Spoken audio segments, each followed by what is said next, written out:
Olá, você que está sintonizado com Vinha de Luz, um programa da Sociedade de Divulgação Espírita Alta de Souza. Aqui, o seu amigo Murilo Brito, que em nome do nosso querido Mestre Jesus, terá a alegria de estar com você. Fique ligado na programação de hoje. Lindos casos de Chico Xavier.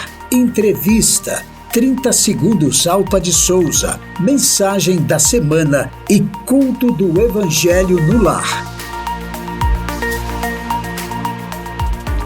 Hoje, além das reflexões e lindos casos, apresentaremos uma entrevista gravada com Cláudio Campos Borges, do Centro Espírita Vicente de Paulo, de Ceres, Goiás, sobre o tema reencarnação. Mas antes, gostaria de convidar você para juntos fazermos a nossa prece.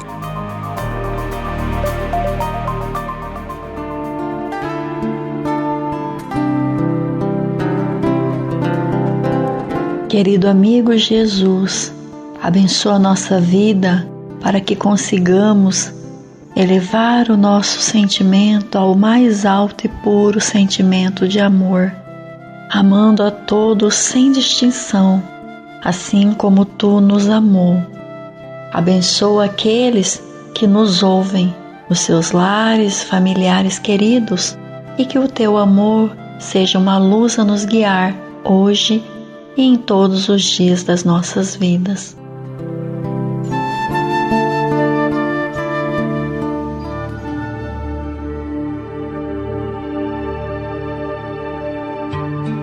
Convidamos você, ouvinte, a conhecer alguns trechos da vida de alguém muito especial, um homem conhecido e querido no Brasil e no mundo. Conheça agora o interessante caso da vida de Chico Xavier, um homem chamado Amor.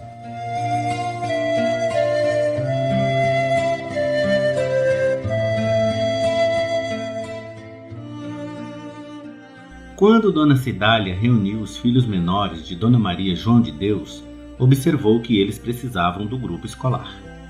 O Sr. João Cândido Xavier, pai da numerosa família, foi consultado. Entretanto, a situação era difícil. 1918, a época a que nos referimos, marcara a passagem da gripe espanhola. Tudo era crise. E o salário, no fim do mês, dava escassamente para o necessário. Não havia dinheiro para cadernos, lápis e livros. A madrasta, alma generosa e amiga, chamou o enteado e lembrou: Chico, vocês precisam ir à escola. E como não há recursos para isso, vamos plantar uma horta. Adubaremos a terra, plantarei os legumes e você fará a venda na rua. Com o resultado, espero que tudo se arranje. A senhora pode contar comigo.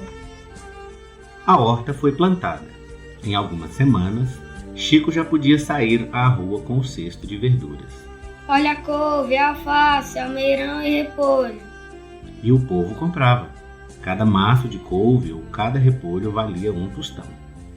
Dona Cidália guardava o produto financeiro num cofre. Quando abriram o cofre, Dona Cidália, feliz, falou para o enteado: Você está vendo o valor do serviço? Agora vocês já podem frequentar as aulas do grupo. E foi assim que, em janeiro de 1919, Chico Xavier começou o ABC.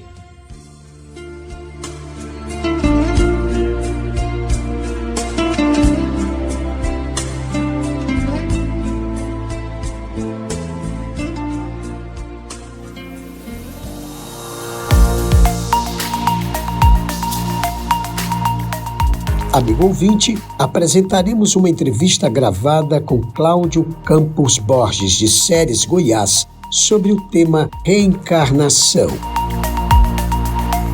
Olá, que a paz de Jesus esteja em nossos corações. Você já ouviu falar em reencarnação? Para conversarmos, convidamos Cláudio Campos Borges, médico e dirigente do Centro Espírita Vicente de Paulo, de Ceres, Goiás. Seja bem-vindo, Cláudio. Uma alegria, Marli, estar com vocês participando dessa programação. Cláudio, o que é a reencarnação? Qual é a sua finalidade? A reencarnação é esse processo das múltiplas existências. A reencarnação, por conceito, é a volta do espírito ao corpo, mas a um corpo novo, formado para aquele momento, para aquela oportunidade. E tem a finalidade do progresso. A reencarnação é muito importante porque, passo a passo, o espírito vai progredindo, porque um dia chegaremos à condição de seres perfeitos. E para atingir essa perfeição, precisamos de galgar várias etapas. Uma só existência, a tese, a teoria de uma só existência, não permite um tempo de menos de 100 anos, já o espírito, que é eterno, ter a evolução necessária para chegar ao seio de Deus. Então a reencarnação é a volta do espírito, é o nascer de novo e tem como finalidade importante o processo de evolução. De progresso para o espírito, né? Progresso espiritual. A reencarnação, Cláudio, é um princípio basilar da doutrina espírita. Apenas o espiritismo acredita na pluralidade das existências? De forma nenhuma. A doutrina espírita, que é ciência, filosofia, religião, a doutrina espírita que foi codificada por Allan Kardec e que foi lançada em 18 de abril de 1857, ela tem esse princípio basilar, mas esse princípio ele sempre existiu, é uma coisa natural, então sempre existiu no seio da humanidade, praticamente em todos os povos, sempre teve a visão, a percepção dessa lei natural que é a reencarnação. Não faz muito tempo foi publicado numa revista de circulação no Brasil que 50% da população brasileira leva em consideração o princípio da reencarnação. E 50% da população brasileira não é espírita. Então são os espíritas e as demais pessoas brasileiras, que sejam católicos ou não. Existem religiões, existem povos, na Índia, por exemplo, em que há um predomínio dessa ideia. Ao tempo de Jesus, por exemplo, em meio aos judeus, ao povo judeu, era comum a crença na reencarnação. Cláudio, qual a relação que podemos fazer entre a reencarnação e o aborto?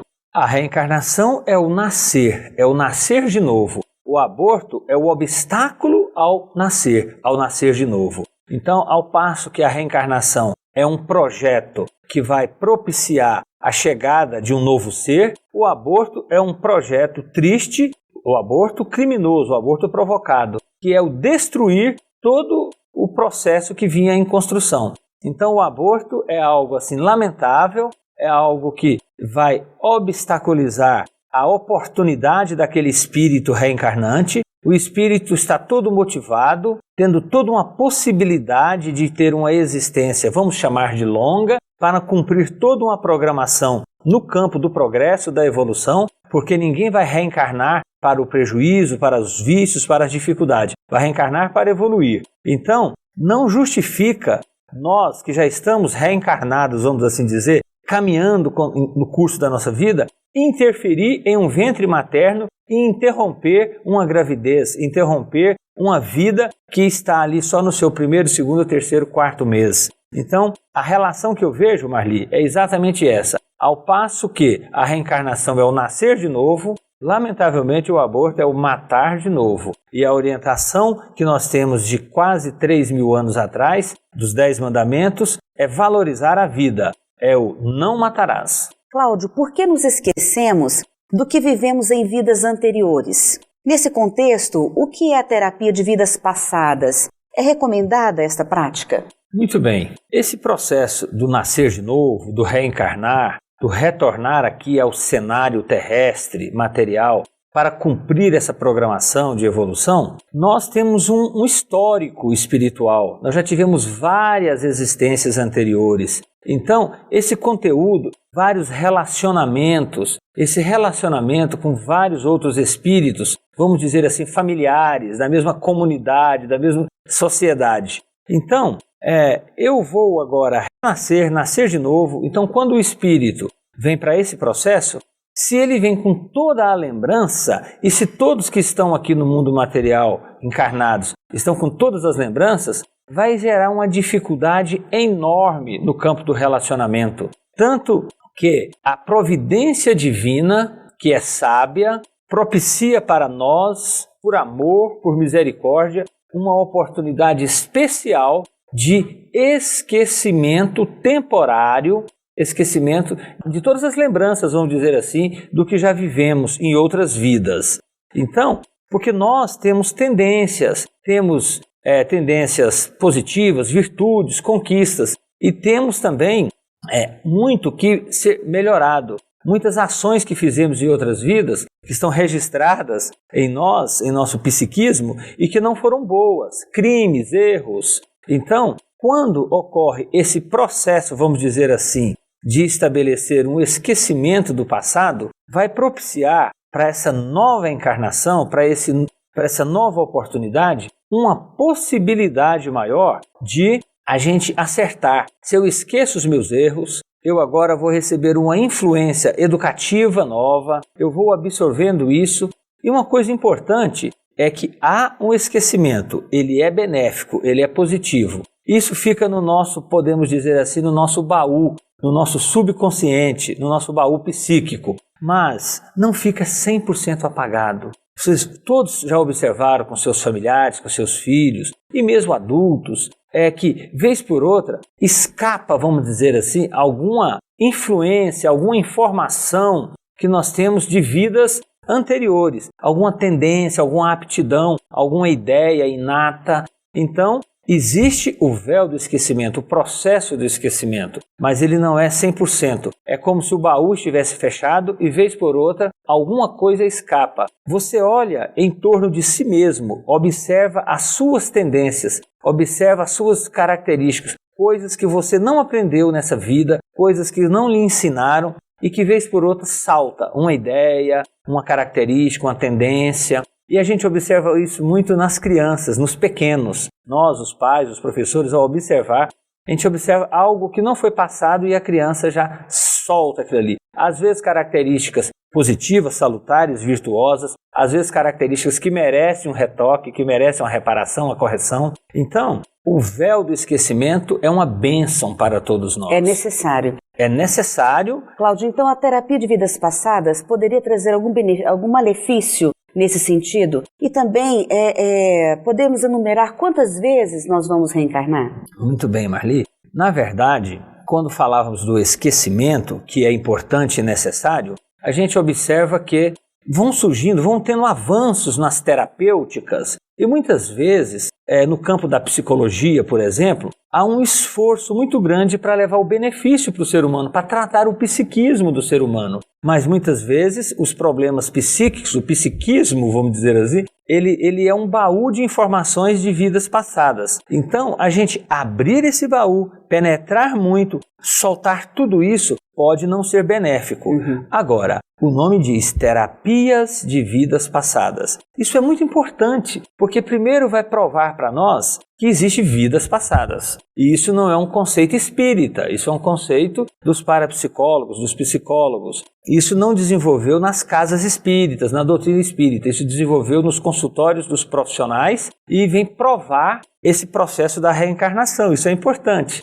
Não vamos nunca desrespeitar um avanço como esse. A TVP é um avanço. Agora não vamos fazer da TVP uma panaceia. Achar que agora vamos fazer processo de regressão com todo mundo e resolver os problemas. Então, em casos bem indicados, bem específicos, com profissionais bem preparados, ela poderá trazer um benefício. Mas não quer dizer, então, que nós, os espíritas, nas casas espíritas, estamos divulgando a TVP, criando um departamento para trabalhar com a TVP. Longe disso. Isso é um trabalho sério, seríssimo, específico, restrito e que não é recomendável de maneira geral. Quanto ao número de reencarnações? Ah, sim. Uma encarnação não vai ser o suficiente. 10 encarnações não será o suficiente. Então, um número necessário a um dia chegarmos àquele preceito de Jesus. Sede perfeitos como perfeito é o vosso Pai Celestial. Então, serão várias encarnações, inúmeras encarnações, encarnações nesse globo, nesse planeta Terra, encarnações em outros orbes, para que um dia chegaremos à perfeição. Cláudio, para reencarnarmos é necessário que se faça um plano. Ou seja, existe a preparação para que tenhamos condições de assumirmos novos compromissos aqui na Terra. Nesse sentido, podemos escolher como será a nossa vida, a roupagem corporal, a família, as situações pelas quais nós vamos passar. Muito bem. A doutrina espírita é clara nesse aspecto, tem nos auxiliado muito com as suas obras básicas. A gente até recomenda aos ouvintes a buscar a casa espírita, buscar os estudos, os cursos que ocorrem nas casas espíritas, baseado na literatura, nos livros, são ótimos para que a gente possa estar entendendo esse processo em que tudo há um planejamento. Se nós aqui no mundo material vamos construir uma casa para a nossa morada, exige todo um planejamento, exige aí construtores, arquitetos, engenheiros. Imagina então para construir o corpo, que vai ser a morada da alma ao longo de uma existência muitas vezes longa. Quanto planejamento não se faz? Então tudo é planejado. Aonde você será plantado, aonde você vai inserir o seu corpo, a sua beleza, as condições, as suas dificuldades, seus familiares, sua família. Então há um planejamento. E a pergunta é, eu que vou reencarnar, faço parte, percebo esse planejamento? Conheço esse planejamento? Normalmente eu estou a par do planejamento, mas existem muitos casos em que o espírito reencarnante não está assim em condições, vamos dizer, para participar desse planejamento. Então há o planejamento e você, espírito reencarnante, às vezes não toma muito conhecimento dele. São casos de reencarnações muitas vezes compulsórias. Cláudio, alguns estudiosos, como William Crookes, cientista renomado do século XIX, estudou casos de materialização. Existem outros cientistas que estudam casos de vida após a morte, sobre a existência do espírito e sobre a reencarnação? Sempre existiu, Marli. E agora, depois do advento do espiritismo, vamos assim dizer, agora mais recentemente, nós encontramos vários cientistas buscando provar em laboratórios, vamos assim dizer, através de evidências científicas, do método científico, esses conceitos que Allan Kardec conseguiu trazer para nós há 150 anos atrás. Então a gente podia destacar, por exemplo, no Brasil, Dr. Hernani Guimarães, de São Paulo, cumpriu um grande trabalho científico buscando assim casos de reencarnação e trazendo as comprovações desses casos. Existe o professor Banerjee, na Índia, que cumpre um papel importantíssimo, que são mais de 1.200 casos documentados de reencarnação. Então, dessa memória, vamos dizer assim, extracerebral, que é essa memória, que é esse relembrar da vida anterior e documentar essa vida anterior e as suas correlacionar com essa vida atual. Então, hoje os livros, a literatura científica está muito rica nesse campo. E nós estamos caminhando para, em breve, chegarmos à comprovação científica desse ser inteligente que move a matéria, que é o espírito, em laboratório. Cláudio, existem evidências científicas acerca da reencarnação? Muito bem, Marli. A reencarnação não é mais uma questão de acreditar, de crença. Nunca foi. É uma lei natural. Mas agora, nos laboratórios, nós estamos vivendo um momento de buscar as evidências, de buscar a documentação, o método científico. Então, esses nomes, como o Dr. Banerjee, da Índia, o Dr. Hernani Guimarães do Brasil, outros, eles têm assim métodos, programas para evidenciar, comprovar a reencarnação, as múltiplas existências. Então, existe uma lista de evidências, lista de procedimentos para identificar e comprovar, por exemplo, a existência. Às vezes, por exemplo, as chamadas marcas de nascença. A criança apresenta uma determinada cicatriz, marca no seu organismo. E aí ela tem uma lembrança, por exemplo. Quando ela tem uma lembrança, um sonho, uma recordação, que ela viveu em tal lugar e que aconteceu determinado episódio com ela veio a falecer, a desencarnar de determinada maneira. Aí começa-se então as investigações, a busca, o trabalho de pesquisa. Então volta naquela cidade, pesquisa e vai identificando. Então tem casos, por exemplo, que essa marca de nascença aqui, ela representa o final da existência lá. Uma pessoa que encerrou a sua existência vítima de uma punhalada no tórax. Agora ela renasce com essa marca no tórax e ela relembra, e essa pesquisa é feita e é feita essa identificação. Isso é um dos métodos, né? Existe a expressão déjà vu, a expressão onde a pessoa parece que já reconhece objetos, coisas que ele utilizou, que ele vivenciou em vidas anteriores. Eles são conhecidos. São conhecidos. Então, volta-se a fazer uma pesquisa, uma identificação. Então, isso vai mostrando, e tem vários outros mecanismos de trazer a evidência, vamos dizer assim, laboratorial, científica, comprovatória do fato, né, da reencarnação. Cláudio, a reencarnação, ela acontece exclusivamente aqui no nosso planeta Terra? Não. Há muitas moradas na casa de meu pai. Na grande verdade, quando a gente está ligado ao planeta Terra, muito preso ao corpo material, essa luta, às vezes a gente não atina que não existe só o planeta Terra. Existem vários orbes, vários globos, que são moradas de almas, de espíritos, e que estão lá reencarnados, vamos assim dizer. Então o processo caminha por aqui, o processo caminha de reencarnação em mundos superiores aos nossos, o processo caminha em mundos inferiores aos nossos, mas a grande verdade é que não é uma exclusividade esse processo de múltiplas existências do nosso globo, do globo terrestre. Se nós precisamos de evoluir, nós temos várias encarnações nesse mundo. Se atingimos um patamar que esse mundo não oferece mais o que evoluir, nós vamos reencarnar em outro orbe. Mas se nós, Marli, reencarnando sempre nesse planeta Terra, por exemplo, no coletivo atingimos um determinado grau evolutivo, no coletivo, então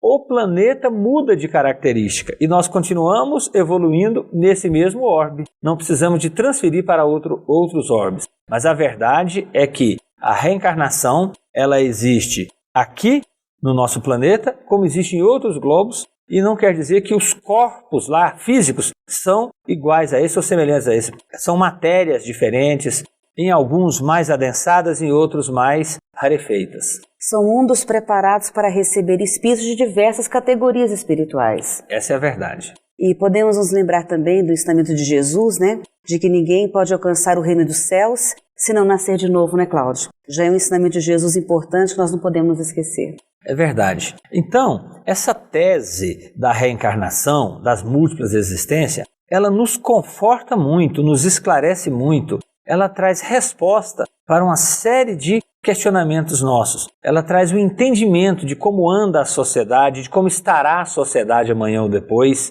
Então, a reencarnação, ela vem, vamos dizer, usar uma expressão bem simples, ela vem matar a morte. A reencarnação, ela vem trazer para a gente uma evidência da justiça divina. Então eu faço uma série de atos nessa existência, eu desencarno, tenho um intervalo no mundo espiritual, eu volto a nascer, eu volto ao cenário, eu vou nascer de novo. E ao nascer de novo eu vou ter oportunidades evolutivas, oportunidades de reparações, oportunidade de reajustes, de reencontros. Então, a doutrina espírita, tendo esse princípio basilar, que é a reencarnação, a doutrina espírita nos auxilia muito esclarecendo, mostrando a justiça divina, o quanto Deus, nosso Pai Celestial, é bom, o quanto Deus é justo, porque tudo que é bom é justo. E você falou em justiça divina, nós nos lembramos também da passagem de Jesus, já cada um será dado segundo as suas obras, que é uma consequência e um ensinamento claro de que Deus realmente é soberanamente justo e bom. É a verdade. E quando a gente está tratando de doutrina espírita, quando a gente está tratando sobre Deus, sobre bondade, sobre justiça, a gente lembra daquele que verdadeiramente é o caminho, a verdade e a vida. A gente lembra de Jesus quando traz a grande lição a Nicodemos, que é necessário nascer de novo. Nós agradecemos a presença do Cláudio conosco hoje e ficamos por aqui. Sobre as atividades realizadas na Casa Espírita, acesse o site ocentroespírita.com. Que Deus nos abençoe. Você ouviu uma entrevista gravada com Cláudio Campos Borges, de Ceres, Goiás, sobre o tema reencarnação. Fique agora com os quadros 30 Segundos Alta de Souza, Mensagem da Semana e Culto do Evangelho no Lar.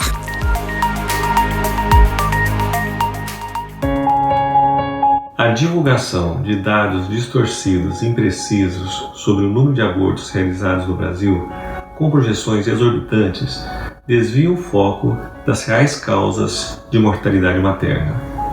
Procuram dar uma falsa legitimidade para a criação de políticas públicas que legalizem o aborto no Brasil, a pretexto de melhorar os dados da saúde da mulher.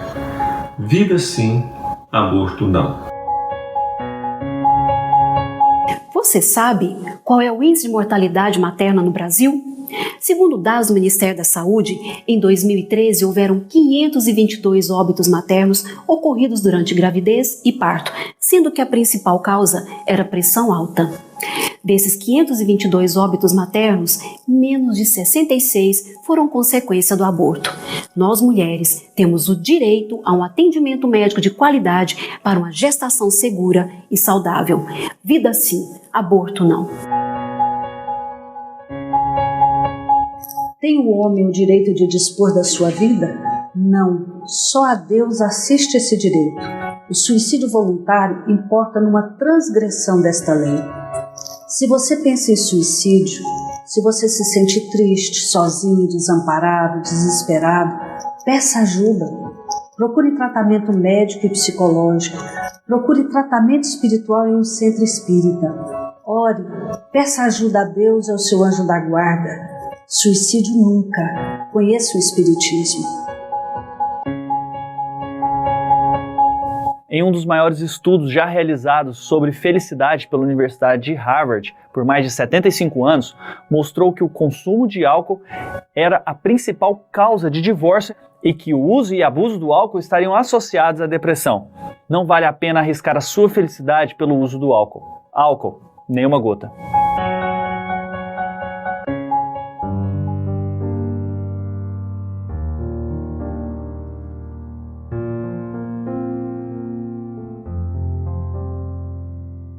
O povo, à espera de Zacarias, se admirava de que estivesse demorando tanto no templo. Mas quando ele saiu sem poder falar, todos compreenderam que tivera alguma visão no templo, pois que lhes dava a entender isso por sinais, e ficou mudo.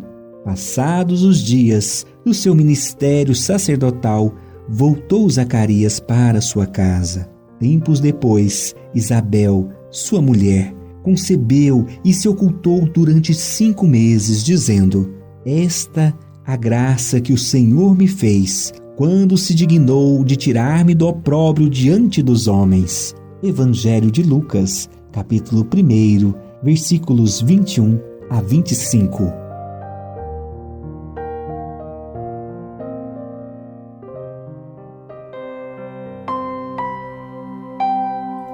Doentes em casa. E a paz de Deus domine em vossos corações, para a qual também fostes chamados em um corpo, e sede agradecidos. Paulo, Epístola aos Colossenses, capítulo 3, versículo 15. Se abordasses agora o plano espiritual, para lá da morte física, e aí encontrasses criaturas queridas em dificuldades, o que farias? Aqui, talvez, surpreendesses um coração paterno em frustração, mas além, abraçarias um companheiro ou um associado, um filho ou um irmão, carregando o resultado infeliz de certas ações vividas na terra. Que comportamento adotarias se as leis divinas te outorgassem livre passaporte para as esferas superiores, facultando-te, porém, a possibilidade de permanecer com seres inesquecíveis em tarefas de amor? De certo, estarias a decidir-te pela opção insopitável. Não desejarias compartilhar os céus com a dor de haver abandonado corações inolvidáveis à sombra transitória a que se empenham com os próprios erros. Reconhecê-los-ias por doentes reclamando por proteção. Demorar-te-ias junto deles na prestação do auxílio necessário. Referimo-nos à imagem para considerar que os parentes enfermos ou difíceis são criaturas às quais, antes do berço em que te refizeste no plano físico, prometeste amparo e dedicação. Nascem no grupo familiar, realmente convidados por ti mesmo ao teu convívio, para que possas assisti-los no devido refazimento.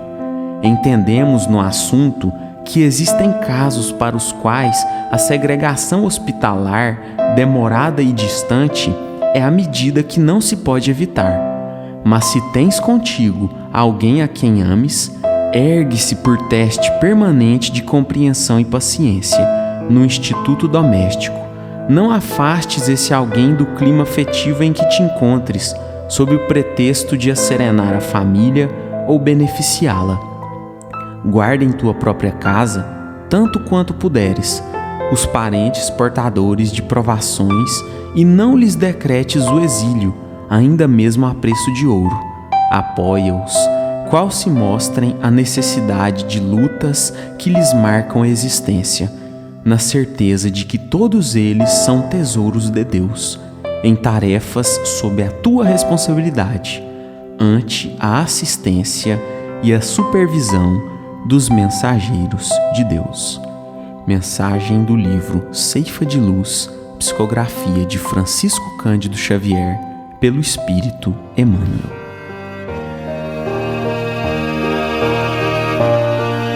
Apresentaremos agora uma atividade que proporcionará momentos de paz e compreensão para toda a família.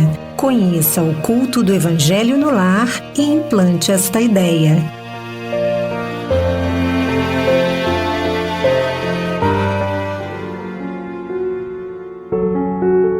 Por quê? Para quê? Como e quando realizar o culto do Evangelho no lar? Respostas a essas e a tantas outras questões daremos neste quadro baseado no Evangelho segundo o Espiritismo e na obra Paz em Casa, Paz no Mundo, Culto do Evangelho no Lar, ambos da editora Alta de Souza. Siga conosco. Respondendo às perguntas por que e para que realizar o culto do Evangelho no lar, o Espírito Teresa de Brito, no livro Vereda Familiar, nos diz: o lar sofre a carência do Cristo, vivo e ativo, em suas engrenagens em processo de emperramento. A família padece a falta dessa divina presença em sua ação cotidiana.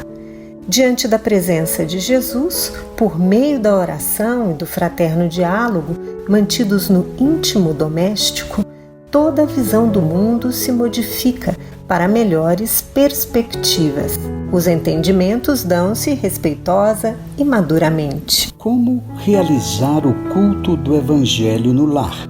É muito simples. Primeiro, você e sua família escolhem um dia na semana, no horário em que todos, ou pelo menos a maior parte da família, possa se reunir para o culto. E no dia combinado, harmonize o ambiente, desligando a TV e deixando uma música suave e tranquila que transmita bem-estar. Enquanto isso, prepare uma jarra com água para ser fluidificada. Separe o Evangelho e uma mensagem. Na hora do culto, faça a leitura da mensagem. Em seguida, a prece inicial. E neste momento, colocaremos uma música para harmonizar o ambiente. Enquanto isso, busque uma jarra com água e reúna a família. Iniciaremos agora o nosso culto do Evangelho no lar. Coragem. Não percas a esperança ante as sombras da estrada. Provações aparecem, silencia e trabalha. Carência de recursos, Deus nos supre de forças. Inquietações à frente, o amparo vem de Deus. Pensa na paz dos céus sobre a tormenta em fúria. Coragem. Serve e segue. Deus nos sustentará. Emmanuel.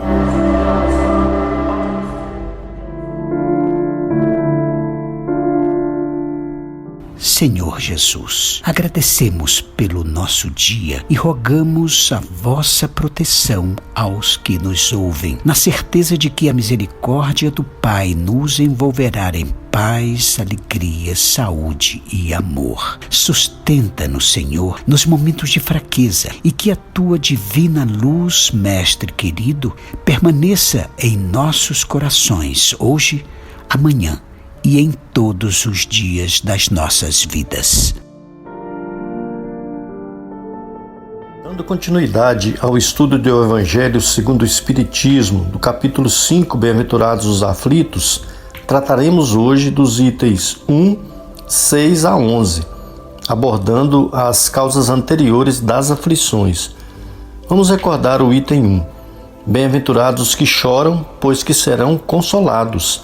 Bem-aventurados os famintos e os sequiosos de justiça, pois que serão saciados. Bem-aventurados os que sofrem perseguição pela justiça, pois que é deles o reino dos céus. Está em Mateus, no capítulo 5, versículos 4, 6 e 10. Segundo Allan Kardec, se há males nesta vida cuja causa primária é o homem, outros há também aos quais, pelo menos na aparência, ele é completamente estranho e que parecem atingi-lo como por fatalidade. Tal, por exemplo, a perda de entes queridos e a dos que são um amparo da família. Podemos citar ainda os acidentes que nenhuma previsão poderia impedir, os reveses da fortuna que frustram todas as precauções aconselhadas pela prudência, os flagelos naturais, as enfermidades de nascença, sobretudo aquelas que tiram a tantos infelizes os meios de ganhar a vida pelo trabalho. Também tem as deformidades, a idiotia e tantas outras questões.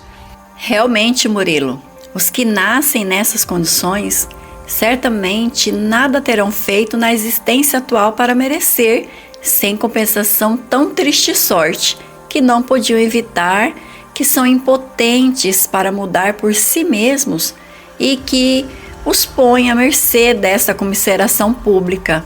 Porque, pois, seres tão desgraçados, enquanto ao lado deles, sob o mesmo teto, inclusive na mesma família, outros são favorecidos de todos os modos.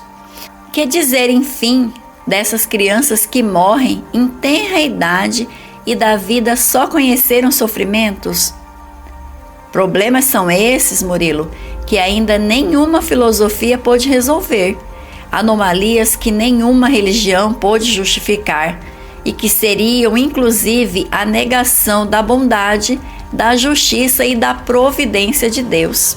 Mas é importante ressaltar, Regina, que por virtude do axioma, segundo o qual todo efeito tem uma causa, tais misérias são efeitos que hão de ter uma causa. E desde que se admita um Deus justo, essa causa também há de ser justa. Ora, ao efeito precedendo sempre a causa, se esta não se encontra na vida atual, há de ser anterior a essa vida. Isto é, há de estar numa existência precedente. Por outro lado, não podendo Deus punir alguém pelo bem que fez, nem pelo mal que não fez. Ora, se somos punidos, é que fizemos o mal. E se esse mal não fizemos na presente vida, certamente teremos feito noutra. É uma alternativa, Regina, a que ninguém pode fugir, em que a lógica decide de que parte se acha a justiça de Deus. Dessa forma, Murilo, Allan Kardec esclarece que os sofrimentos devidos a causas anteriores à existência presente, como os que se originam de culpas atuais, são muitas vezes a consequência de falta cometida. Isso é, o homem, pela ação de uma rigorosa justiça distributiva, sofre o que fez sofrer aos outros. Se foi duro e desumano, poderá ser, a seu turno, tratado duramente e com desumanidade. Se foi orgulhoso, poderá nascer em humilhante condição. Se foi avaro, egoísta ou se fez mau uso de suas riquezas, poderá ver-se privado do necessário. Se foi mau filho, poderá sofrer pelos procedimentos de seus filhos. Ainda segundo Allan Kardec, assim se explicam pela pluralidade das existências e pela destinação da Terra como mundo expiatório as anomalias que apresentam a distribuição da ventura e da desventura entre os bons e maus neste planeta. Semelhante anomalia, contudo, Júlio, só existe na aparência, porque considerada tão só do ponto de vista da vida presente. Aquele que se elevar pelo pensamento de maneira a apreender toda uma série de existências, verá que a cada um é atribuída a parte que lhe compete, sem prejuízo da que ele tocará no mundo dos espíritos, e verá que a justiça de Deus nunca se interrompe. E quanto ao esquecimento do passado? Em vão se objeta que o esquecimento constitui obstáculo a que se possa aproveitar da experiência de vidas anteriores. Havendo Deus entendido de lançar um véu sobre o passado, é que há nisso vantagem. Com efeito, a lembrança traria gravíssimos inconvenientes, meus irmãos. Poderia, em certos casos, humilhar-nos singularmente ou então até mesmo exaltar-nos o orgulho e assim travar o nosso livre-arbítrio. Bom, em todas as circunstâncias, acarretaria inevitável perturbação nas relações sociais. Frequentemente, o espírito renasce no mesmo meio em que já viveu, nós sabemos disso, estabelecendo de novo relações com as mesmas pessoas, a fim de reparar o mal que lhes haja feito. Se reconhecesse nelas aquelas a quem odiara, provavelmente o ódio se lhe despertaria outra vez no íntimo. De todo modo, ele se sentiria humilhado em presença daquelas a quem houvesse ofendido.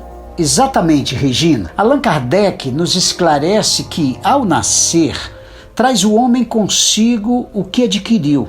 Nasce qual se fez. Em cada existência tem um novo ponto de partida. Pouco lhe importa saber o que foi antes. Se se vê punido, é que praticou o mal. Suas atuais tendências más indicam o que lhe resta corrigir em si próprio, e é nisso que deve concentrar-se, concentrar toda a sua atenção. Porquanto, daquilo de que se acha corrigido completamente, nenhum traço mais conservará. As boas resoluções que tomou são a voz da consciência, advertindo do que é bem e do que é mal, e dando-lhe forças para resistir às tentações. Muito bem, na semana que vem daremos continuidade ao nosso estudo deste capítulo. E caminhando para o encerramento do nosso culto do Evangelho no Lar, ouçamos a prece com a fluidificação da água.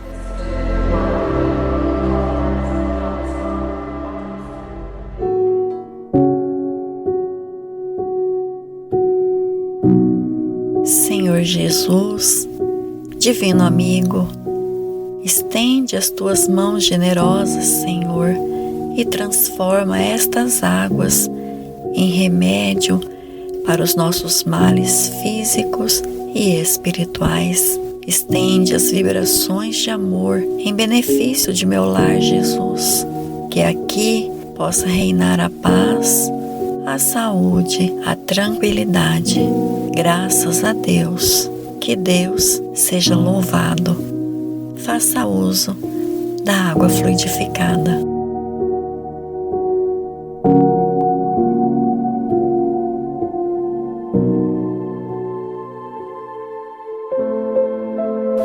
Se você quiser conhecer sobre a campanha mundial do Evangelho em Casa, acesse globaljesus.net. Gostaríamos de agradecer a participação e as vibrações de todos, lembrando que na semana que vem estaremos aqui conversando sobre um novo trecho do Evangelho segundo o Espiritismo, no quadro Culto do Evangelho no Lar. Implante esta ideia. Até lá, amigos! Conheça a Sociedade de Divulgação Espírita Alta de Souza, QSD 16, Área Especial 17, Taguatinga Sul, DF. Palestras públicas às terças-feiras às 20 horas. Mais informações pelo WhatsApp 61 998131577. Caro ouvinte, chegamos ao final do Vinha de Luz, um programa da Sociedade de Divulgação Espírita Alta de Souza. Obrigado pela sua companhia amiga e até o próximo programa.